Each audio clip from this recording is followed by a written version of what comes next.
पिछले वीडियो में हमने आर्बिट्रेशन के बारे में बताया था, आर्बिट्रेशन क्या होता है, आर्बिट्रेटर जो है वो कैसे अपॉइंट करने हैं।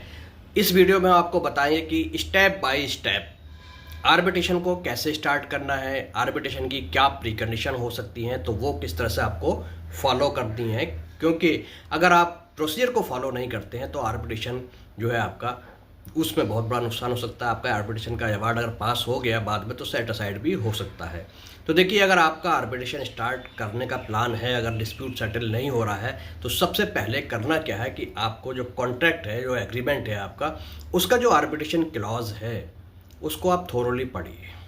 आप देखिए कि वहाँ पे जो प्रोसीजर है वो क्या प्रोसीजर है। क्योंकि जो आर्बिट्रेशन है, हमने पहले बताया था आपको कि ये प्राइवेट लिटिगेशन होता है और इसमें जो प्रोसीजर है बहुत महत्वपूर्ण होता है। क्योंकि स्ट्रिक्टली जो सीपीसी है इसमें फॉलो नहीं कर सकते और जो एविडेंस है वो भी स्ट्रिक्टली फॉलो नहीं हो सकता। तो इसमें जो प्रोसीजर है, जो पार्टीज़ के बीच का प्रोसीजर है, जो एग्रीमेंट होता है, वो बहुत ही महत्वपूर्ण होता है। आर्बिट्रेशन बहुत कुछ उसी पर डिपेंड करता है। तो आप एग्रीमेंट के क्लॉज को पढ़िए कि आर्बिट्रेशन स्टार्ट करने से पहले कौन कौन सी जो फॉर्मेलिटी हैं जो आपको पूरी करनी है। बहुत सारे जो एग्रीमेंट है उसमें लिखा होता है कि अगर डिस्प्यूट होता है तो डिस्प्यूट से पहले जो है वो डिस्प्यूट नोटिफिकेशन जो है दूसरी पार्टी को देनी पड़ती है डिस्प्यूट की, कि भाई इस मैटर में जो है डिस्प्यूट हो गया, अब हम आर्बिट्रेशन में जाएंगे।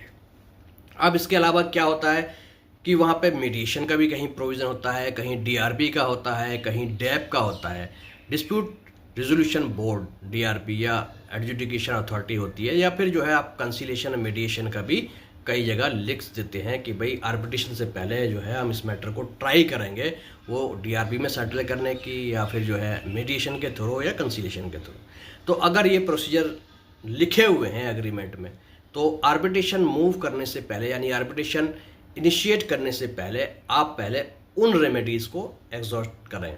अगर आपने वो स्किप कर दी वो रेमेडीज़ तो आपको आर्बिट्रेशन में डायरेक्ट जाने पर परेशानी हो सकती है। दूसरी पार्टी सबसे पहला ऑब्जेक्शन यही लेगी कि फ़िलहाल जो आर्बिट्रेशन इन्होंने इन्वोक किया है ये इमेच्योर है, क्योंकि इससे पहले की जो रेमेडी है डीआरबी की या मीडिएशन कंसिलेशन की या फिर जो एमिकेबल सेटलमेंट की, वो रेमेडी इन्होंने नहीं ली है। तो उसमें आपको ये बहुत बड़ा ऑब्जेक्शन सामने आ जाएगा, फेस करना पड़ेगा। दूसरी पार्टी एप्लीकेशन डाल सकती है रिजेक्शन की। तो उससे बचने का सीधा रास्ता है कि आप पहले देखें कि प्रोसीजर जो रिक्वायरमेंट है आर्बिट्रेशन स्टार्ट करने से पहले की वो क्या क्या है, पहले उसको फॉलो करें। तो ये पहला स्टेप है आर्बिट्रेशन को इनिशिएट करने का। अगर वहाँ पर म्यूचुअल कंसेंट की बात है कि म्यूचुअल कंसेंट से सेटलमेंट करेंगे, अगर म्यूचुअल कंसेंट फेल रहती है, एग्रीमेंट नहीं हो पाता है, डायलॉग से सेटलमेंट नहीं होता, तब